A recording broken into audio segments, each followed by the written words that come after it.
From Transport Topics in Washington, D.C., this is RoadSigns. And now here's your host, Michael Fries. Thank you for listening to RoadSigns, the podcast series from Transport Topics that explores the trends and technologies that are shaping the future of trucking. We welcome you to this special two-part year in review episode. In this second part, we'll ask the simple question, how has COVID-19 affected the trucking industry in 2020? We'll set out to answer this question, and we'll catch up with Seth Clevenger, Managing Editor of Transport Topics Feature, later in the program. But now we would like to welcome Eleanor Lamb, Transport Topics reporter. Welcome back, Eleanor. Oh, good to be with you, Michael. No problem. So happy you can join us again. Thanks for having me. You all know, and anyone you've talked to, that the most pressing issue of 2020 is coronavirus, no matter what industry you're in. It's hard to avoid. One anecdote I'd like to share, I remember traveling from Ohio to Virginia in April when the offices were closed. And I just noticed on the way there on the Pennsylvania Turnpike that the roads were dominated by Class 8 trucks. And their presence was pretty much constant. As you reported, that trend caused a slight decline in diesel gas sales since January 2020, but gasoline sales was worse by more than tenfold. Can you discuss that dynamic and the domino effect that it caused? Sure, Michael. Yeah, that's true. Truckers, people started really paying attention to truckers during the coronavirus pandemic. And we at Transport Topics have been paying attention to them for a while, but people finally started to notice, who's hauling my paper products and my disinfectant spray? And people started to realize that truckers had to stay on the roads during the coronavirus. There was no option to work from home like you or I or many other people are doing. And what was key about that dynamic is the translation to revenue. Of course, trucks run on diesel, so truckers need to purchase diesel, and states rely on fuel tax revenue to keep their projects going, to basically fund them. That is really their bread and butter. So what happened during the coronavirus pandemic, especially in that sort of March, April, May timeframe, that's when we saw the steepest dip, if you will. We saw gas tax revenue, that passenger vehicles use, that really tanked because people were staying home. They weren't traveling as much. Their vacation plans were scrapped and they were kind of hunkering down. So gas tax revenue, which states really, really rely on, took a big hit. Diesel tax revenue took a small hit, but not nearly as bad. And it actually kind of evened out pretty darn quickly. And that's, we have truckers to thank for that as well. We have them to thank for our soap and our food, but we also have them to thank for providing a little bit of financial stability to state departments of transportation, because truckers didn't stay home when everyone else was, and they kept going. And that translated into a little bit of financial stability for state departments of transportation, which was kind of an interesting dynamic. It's not something that you immediately think of, is when, you're paying at the pump, oh, I'm supporting my state department of transportation, or whichever state you happen to be in when you're purchasing fuel. But that's really important, and it's something that truckers kind of offered a little bit of stability for during the pandemic, it makes sense too. It makes sense to think that they're still hitting the road when a lot of people are staying home. And I checked in with various states. I talked with Indiana. I talked with the director of the Wyoming Department of Transportation, and they all noticed a similar trend. They said that trucks were really staying on the roads. They haven't seen a dip in traffic volume when they saw an enormous dip in passenger vehicle volume. And over the summer, Michael, I don't know if you experienced this, but if you hit the road at all, you'd notice that passenger vehicles sort of started to come back a little bit. They were on the uptick this summer, and that kind of marked a little bit of a restoration toward normal traffic levels. But overall, I got to tell you, the picture still looks pretty bleak. States are out hundreds of millions of dollars in gas tax revenue, so they're still really kind of suffering from the effects of this pandemic. Let's touch upon that. One of the things that you just explained, the trucking industry, just like any other industry, is experiencing some type of pain point because of COVID, and transportation is no different. You had just mentioned the DOTs for these states are failing to pension revenue.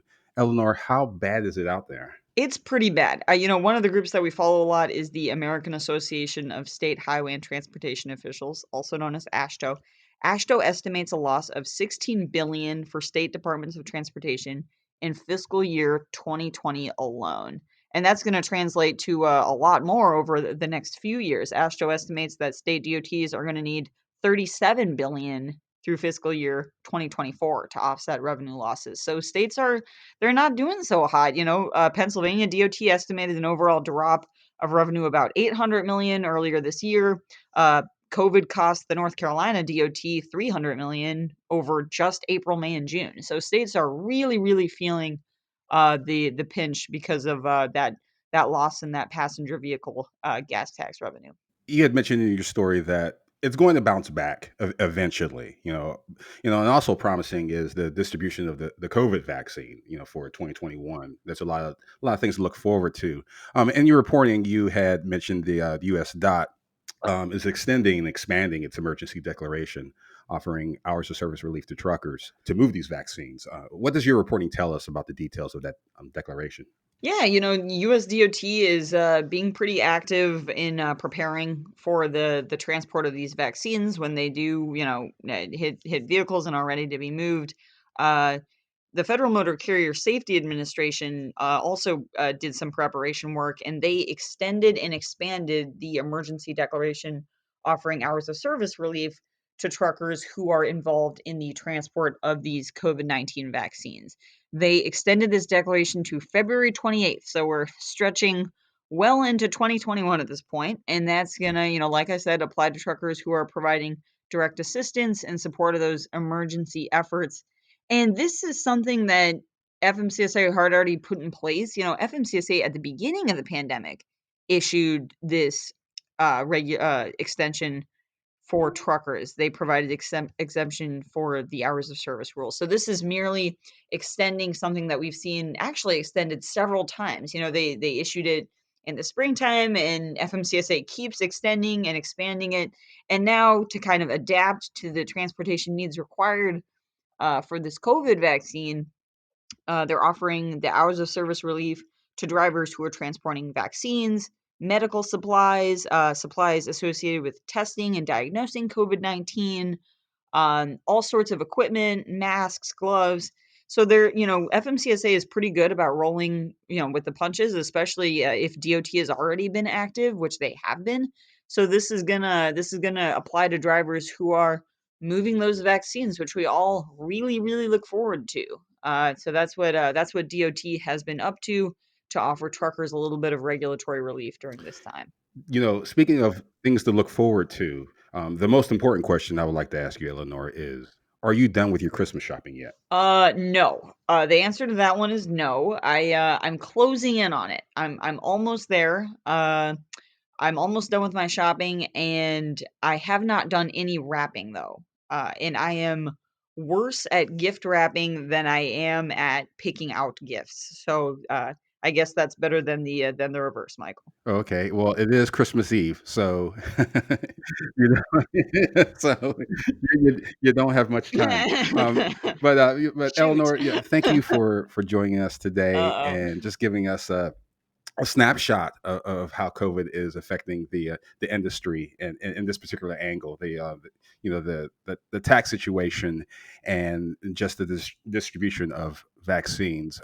Hopefully, will give us a bright future and an outlook for 2021. So, thank you for your presence today. Oh, thanks for having me, Michael. I really enjoyed it. From time to time, an issue commands so much of the industry's attention that it requires a deeper dive, a resource readers can turn to, a Transport Topic Special Report. Recently, battery-powered trucks were the subject of one of these reports. We've also dedicated special reports to electric logging devices and, going back a few years, the earliest days of the Federal Motor Carrier Safety Administration's CSA program. In November, we're turning our attention to another big issue: the rise in nuclear verdicts and the difficult climate for trucking insurance. In every case, we're working to provide our readers with information, analysis, and clarity on key issues confronting fleets. One comprehensive resource packed with insights that can give you the edge. Transport Topics invites you to learn more about our special reports. To reserve your copy of the latest report, visit ttn.ws/insurance. Next up in our conversation about the COVID impact on 2020, we'll speak with Seth Clevenger, Managing Editor, Features of Transport Topics. Welcome back, Seth. Oh, it's great to be back on, Mike, and good to talk with you. Nice to hear. Nice to hear.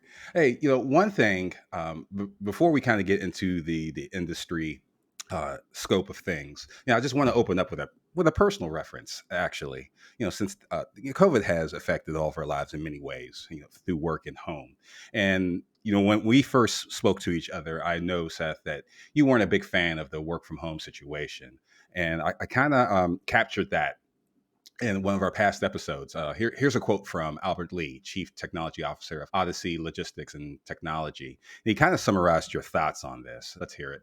I'm going to be a little bit out there, and I'm going to say, this work from home stuff, it can only work for so long. And anyone that tells you that a Zoom call is just as effective as an in-person meeting, they're lying to you. It's a good Band-Aid for a very, very difficult situation. And I think, yeah, sure, we need to adapt for the near term to maximize safety. So sure, we're going to be working from home a lot more just to make sure everyone's okay. Safety's first, right? But that's going to be kind of the end of it. We're going to have to start calibrating better, and we're going to make some decisions. Some things are going to need to be meetings. Some things are going to need to be calls. And some things can be done by email, right? So maybe that 5-time-a-week routine may not be necessary, but here's my counterpoint. Without moments of human connection, you're going to lose the thing that makes your business the best, right? The corporate culture and your corporate identity. When people talk about Odyssey, they need to know that there's people behind it, and those people are working together, sitting together as a team. And I'll be honest, I can't wait to be spending more time with my colleagues. I'm here in the office. I saw my CEO earlier today. I saw the Chief Operating Officer. I saw our VP of HR. And we're here because we need to work together. Through those changes, we're kind of ushering in a new era of a new normal, with virtual hosting, with companies like Zoom and Microsoft Teams. They're slowly becoming mainstays in the office setting. Just from the position that where you're at, you travel quite a bit, and you speak with industry leaders in this industry. How has that transition been? Well, it certainly has been an enormous change, Mike. It's been very unusual to work from home. In many cases, it's not just us, it's back office workers across the industry, logistics planners, dispatchers, fleet managers. Some cases, maybe they're back to the office. In some cases, they may still be working remotely. And in some cases, it's kind of a hybrid approach where you have a little bit of both. But that's been, a big transition and really an abrupt shift for the industry. When this first hit, at the beginning of this year, back in the March timeframe. Since then, I think the industry has settled into this new temporary normal, and we're certainly light at the end of the tunnel now with a vaccine, and we can start to look forward to resuming something that looks like the old normal and getting back to working in person and also going to trade shows. That's something that maybe is not the first thing you think about when you think about the disruption, but there's really a lot of work. There's a lot of planning. There's a lot of collaboration that happens at these trade shows and conferences, some of the landmark events on the industry calendar. And when those either are canceled or go virtual only, you are missing out on something important. And you can have a virtual meeting and you can replicate a lot of those conversations. You can still have that dialogue, and that's really helped us get through this year. Some of the virtual conferences, and I've attended several, remotely, and I've gotten a lot out of them. That being said, I certainly miss the opportunities to see people, to have those conversations in person. And also, there's just so much in trucking that you want to see in person, right? I mean, the equipment itself, the trucks, the technology is really not the same to just do it remotely. There were a few updated truck models that were launched this year by the truck makers, and they put out some really cool videos and really cool events virtually. That being said, you still miss being able to go to a trade show and actually see it on the show floor and ask your questions and really learn about what's happening. Because much of our industry is pretty tangible. It's something you want to see in person. That being said, of course, the core of our industry is the truck driver, and truck drivers have been on the front lines this whole time. There's no option to go to work remotely. There's no remote option for a truck driver or a diesel technician, for example. So all of that has continued, and it's the back office personnel and the management side of trucking that has been going through these abrupt changes in where you work, your work setting, and how you work, and now it's a lot of Zoom calls. It's using applications like Teams and Slack, communications platforms to have some level of teamwork remotely. That's been important to continue, and technology has really allowed us to to adapt to the situation. So you think 100 years ago, the Spanish flu epidemic, which is really the last time we as a society went through something like this. You can imagine 100 years ago, without the technology we have today, what that must have been like. But it shows how far we've come, and we've been able to adapt. But that being said, I can't wait for the first trade shows of 2021. I'm not quite sure when those will arrive in the calendar year, but hopefully early on in the year. Maybe toward the beginning of the second quarter, we'll start to see some semblance of normalcy. Maybe that's a little optimistic, but we'll have to just see how it plays out. I'm definitely looking forward to getting back on the road. It's in my role at Transport Topics, that's one of my primary opportunities to learn and just to really see what's happening out there, get a feel for the issues, get a feel for new technology, new equipment that's being introduced to the industry. And I certainly miss it. And I'm sure many others across our industry feel exactly the same. I'm sure they do. The when you're talking about new equipment and new software, you have the CES, usually in Las Vegas. They're holding their event virtually on January 11th, I believe. That's just one instance that you were just talking about, just kind of having something tangible to look at, as a viable person in the industry. The industry. Do you think it's for better or for worse? Getting into this virtual environment. I mean, I'm pretty sure there's some lessons to be learned. That's absolutely right. I mean, I think that we can all take away something from this experience. I think that perhaps we found that some tasks, some elements of our work, we can do remotely, and we can do well remotely. And I think it's also really illustrated in some cases the importance of communication, the importance of teamwork, the importance of also having the right technology that enables that. If you are really dependent on being in a physical location at your desk at all times, that's an obstacle. That's a limitation. And I think that the companies that have made some of the stronger investments in software and technology to really help run their businesses better really saw those investments pay off even more than normal during a time like this, where not only are you moving to this remote work situation, but you're also dealing with a really disruptive environment, just to many business lines. It really depends, which sector of the economy you're serving as a trucking company, as a logistics provider. But pretty much everybody had to adjust on some level. And in some cases, they may have had, one business line where their customers just just saw demand for, freight demand just really plummet. And in other cases, it skyrocketed. So how do you shift your operations to support the customers who need it, where you may see surges in activity, and keep hopefully keep your employees working and busy. And it's been a tough time for many in the industry, but having the right freight visibility, having the right fleet tracking technology, the right dispatch software, all those pieces have come together. And when you go through a pandemic like this, I think it exposes any weaknesses in your operations and your business processes. And this hopefully has been an opportunity to patch some of those holes and fix some of those weaknesses. And there's a good chance that we're going to hit the ground running in 2021 in a better position, and utilizing some of these learning experiences that have come about over the course of the year.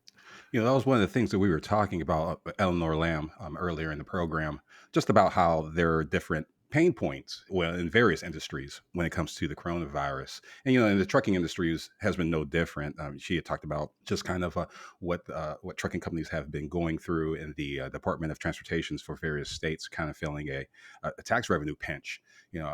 But we kind of had the first, I guess, true impact on supply chain visibility sometime around May. That's kind of when it was sort of on the radar of the industry.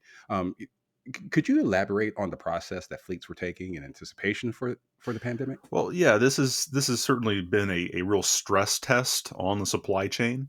If you think back to the earliest days of the pandemic, there was this initial rush just to distribute PPE, personal protective equipment, medical supplies like ventilators were in short supply in New York City, getting those to hospitals. And of course, there was just this spike in consumer demand for cleaning products and paper products flying off the shelves. So there was just sort of an immediate response that supply chains, logistics companies and carriers and shippers all had to make these adjustments to meet the demand. And I think that, for the most part, the industry did a fine job of adjusting on the fly. But then you think about all the steps they took beyond that, just to help protect their employees and their customers from the virus. So, you think about how quickly companies distributed PPE and hand sanitizer to their drivers and their logistics workers, warehouse workers, implemented social distancing procedures, and so on. That was an important step early in the process. And then all these companies have had to deal with the financial impact, and as I mentioned earlier, it really depends on, which sector of the economy you serve. If you're a tank truck carrier delivering fuel, for example, this has been really tough because fewer people have been traveling. There's just been not as much demand for gasoline, and it's been tough on some carriers in that business line. But then again, if you supply grocery stores, you've probably been very busy. Same thing for e-commerce fulfillment. You think about all the packages that have been ordered, and you talk to some of the package couriers and online retailers and e-commerce companies, and they'll tell you that basically it's been peak season. Most of the the second half of the year, it's been just almost a continuous peak season mode, but because demand has been so high, and to the point where consumers have been encouraged this year to get their shopping done early. To don't wait to the last minute to do your Christmas, your holiday shopping. Get your orders in soon rather than waiting to the last minute. During this stress test on e-commerce fulfillment.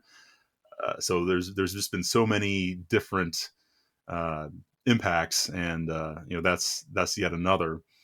And I'll just say that that flexibility that's been necessary to shift capacity and resources where they're needed has been a real stress test. And technology in various forms, whether it's software to manage your fleet, or tracking technology to monitor your assets, your trucks and your trailers, has been really important to enabling that flexibility.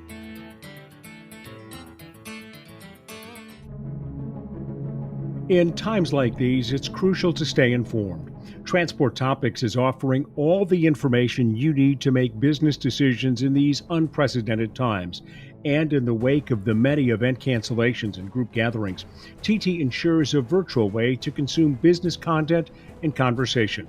To join the conversation and stay ahead of the news, follow Transport Topics on all social outlets or by visiting ttn.ws/stay informed.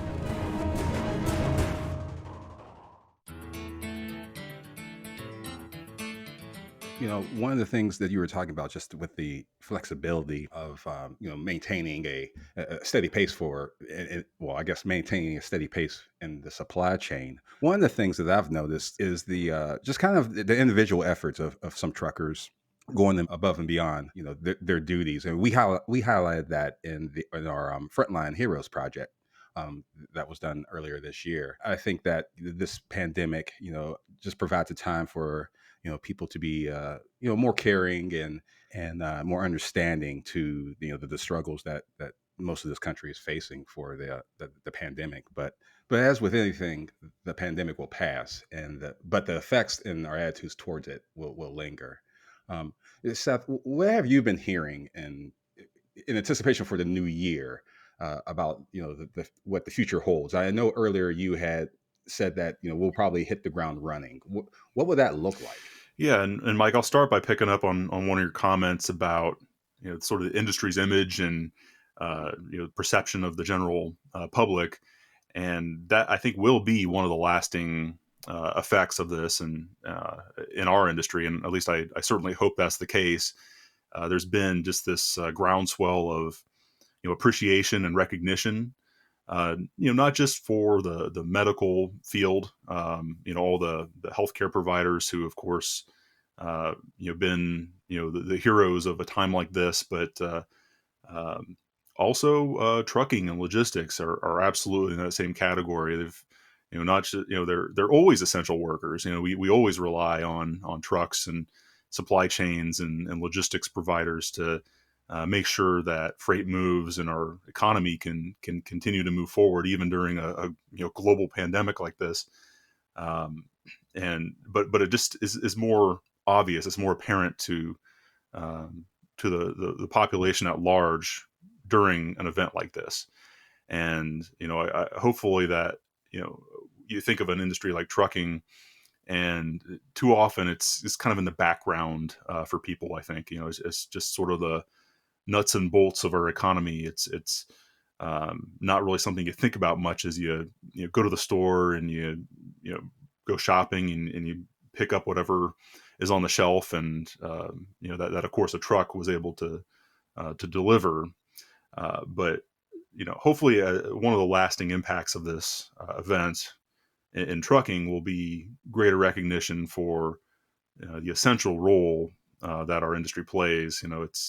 There's no economy. There's no, our way of life depends on the transportation industry every day. And, I think there's going to be hopefully a lasting impact there, and a lasting impression on the public. And, I think that will serve the industry well, and maybe help with things like driver recruiting as well.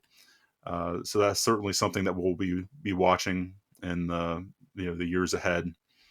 Other things that are on the radar, of course, vaccine distribution. This is going to be a Herculean task. You think about the United States. It's 300 plus million people alone in our country that will hopefully take the vaccine. And there's just so many. The transportation and logistics challenge is immense. So we'll be watching that very closely as it develops. In many cases, it's not just transporting the vaccine, but also at extremely low temperatures is part of the requirements. And that will be something that will be a big story going into the new year. As far as freight demand, we already saw, in many categories, freight categories, a really strong snapback in the second half of 2020. And hopefully that will continue into the new year, and by most indications, I think it will.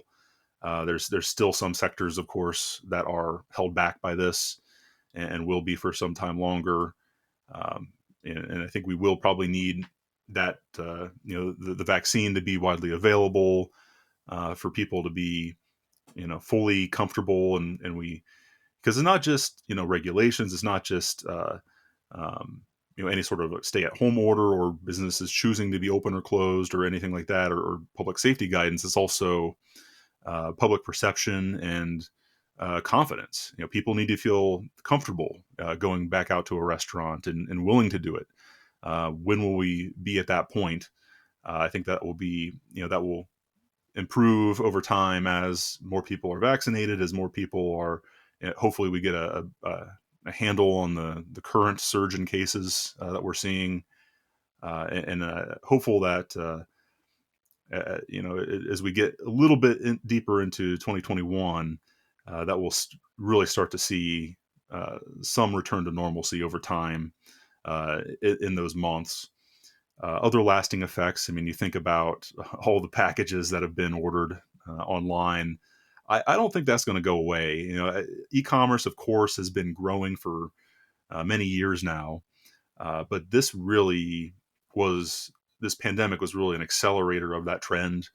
It's fueled even more growth in e-commerce. I think that is here to stay.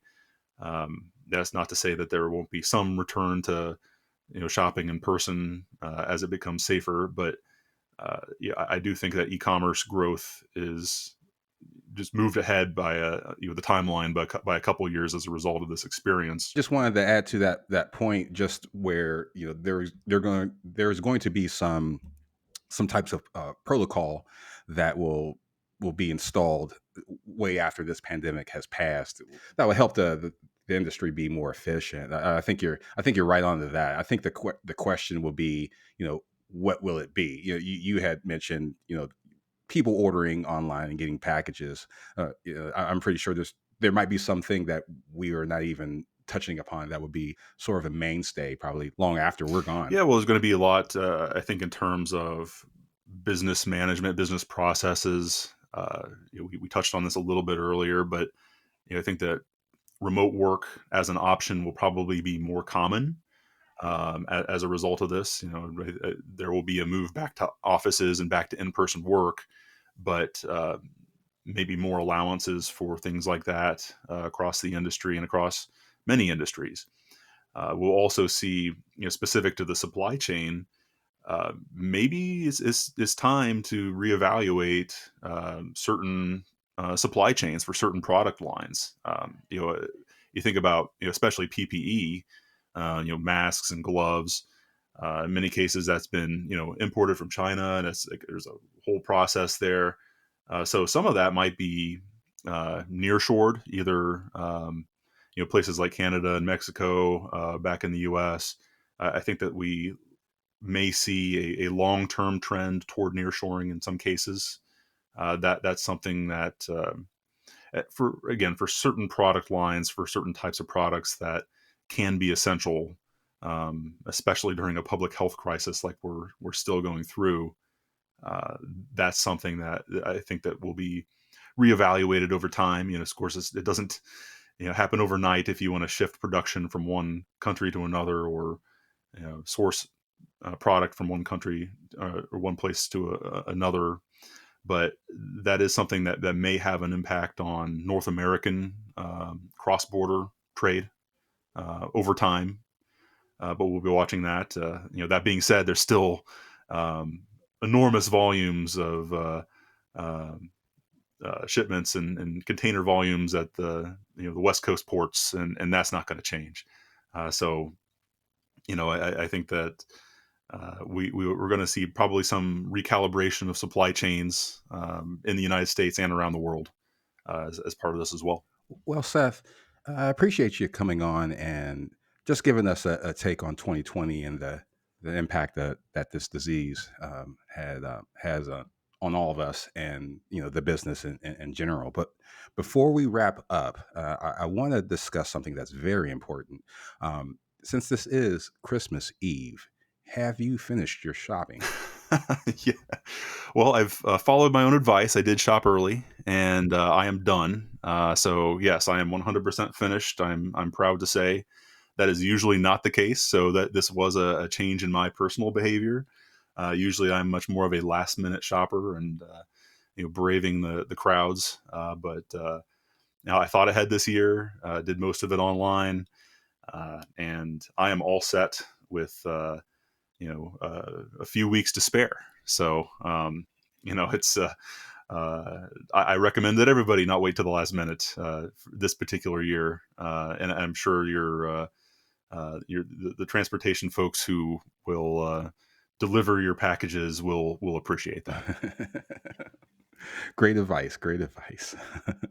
Well, Seth, I really appreciate you being on the show. Feel free to be a guest anytime that you All right. like. Well, thank you, Mike. Great conversation. You too. Merry Christmas. Merry Christmas, Happy Holidays, and all the rest. Did you know you can ask Alexa to open Transport Topics? In just 1 minute, you will hear the biggest trucking headlines of that day. Be prepared and start your morning off right with Transport Topics. Before we close, let's take a moment to revisit our original question. How has COVID-19 affected the trucking industry? As this year comes to an anxiously awaited end, it's often best to reflect on the past. However, 2020 was not just any year. Personally, in the beginning of the year, there was so much to look forward to, just in the little things. For instance, our social holidays like the 4th of July, Halloween, and even this Christmas landed on a Saturday this year. In that regard, the future seemed bright. Unfortunately, during the spring, everyone's world was turned upside down by the novel coronavirus. For most, life and business halted to a standstill. While the abrupt change of pace put many businesses on life support, the trucking industry has been, no pun intended, trucking along. That being said, adjustments were needed, as pain points like the aforementioned tax revenue shortfalls and supply chain stress were exposed. Diesel gas and Class 8 truck sales took a slight hit, but currently, those sales numbers are rebounding as the industry and its partners are holding ground to navigate a new normal. As for 2021, we'll see how the industry will take the lessons of 2020 and implement them to create a stronger, more efficient trucking landscape.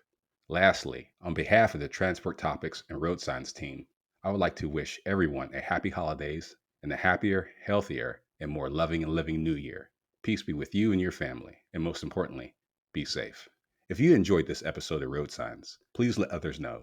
Rate and review us on Apple Podcasts, Spotify, and wherever you listen to podcasts. If my questions have sparked questions of your own, share them with the RoadSigns team, or reach me on Twitter at Michael V. Freeze. You can email us at share@ttnews.com. We'll read them and respond daily.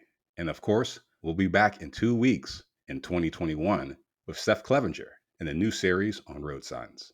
Until then, I'm Michael Freeze. Thank you for listening.